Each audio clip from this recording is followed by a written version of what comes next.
Hi, my name's Peter Lennon and I run a marketing consultancy called Consultus Marketing.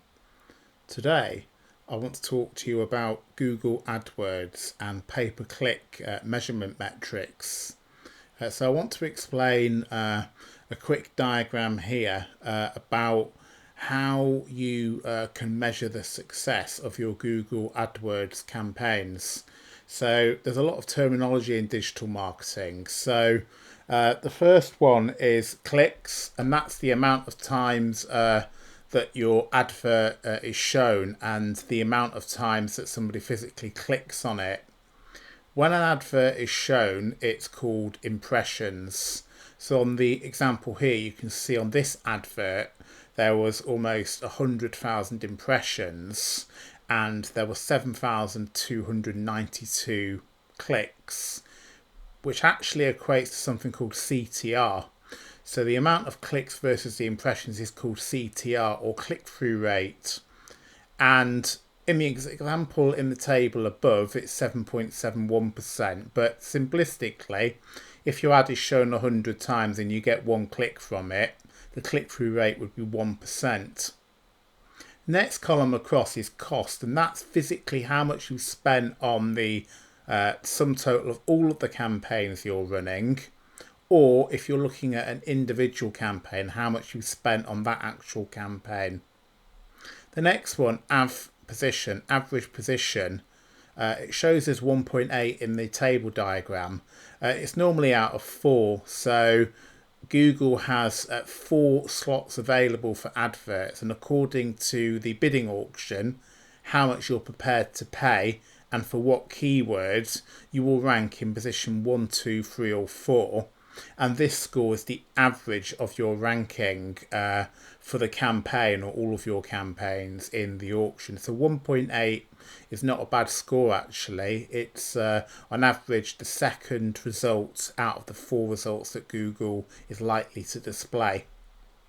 So the average position as well is also quite a good measure of how you're performing against the competition in terms of your total size of budget and how much you're prepared to pay per click as a maximum cost per click setting versus the competition.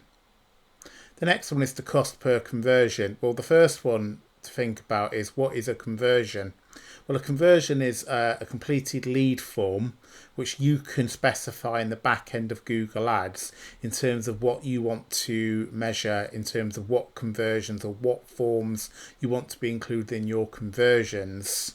So again, if you had 100 clicks and one person completed a lead form, then your conversion rate would be 1%. In this example, we can see that there's about 7,300 clicks and there were 224 completed conversions, which is roughly a rate of 3.09%.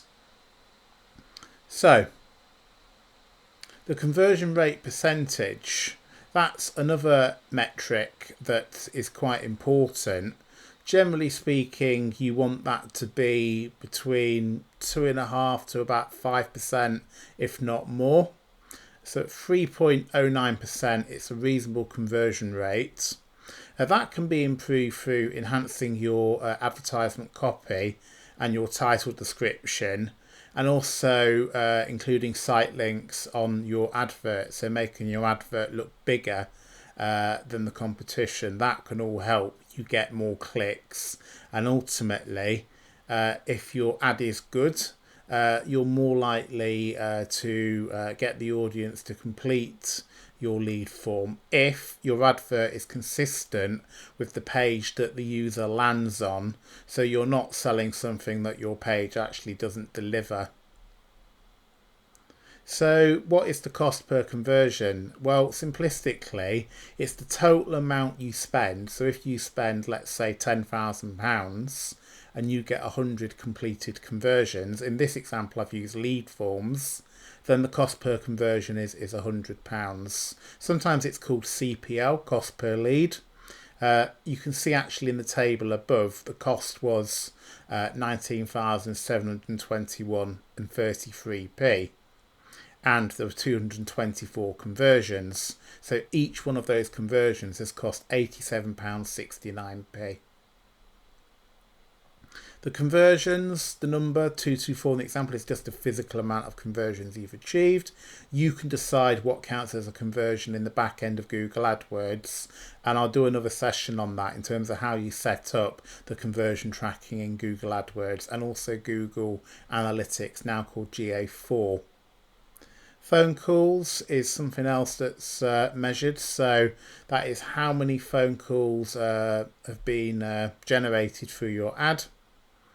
And the final one is SIS, which is search impression share. That's a good measure of how many times your ad was shown versus the potential amount of times it could have been shown. So the opportunity your ad could have been shown but may not have been shown. It's a good measure of how competitive your budget is and your maximum cost per click bidding versus the competition. And in this example, what it's saying is that 16.36% of the times that the ad could have been shown, it's actually being shown. We hope you've enjoyed this seminar today, and if you want any marketing advice, please feel free to contact us through the website, and I'd be more than happy to hear from you. Thank you, and I hope you enjoyed the video. Bye bye for now.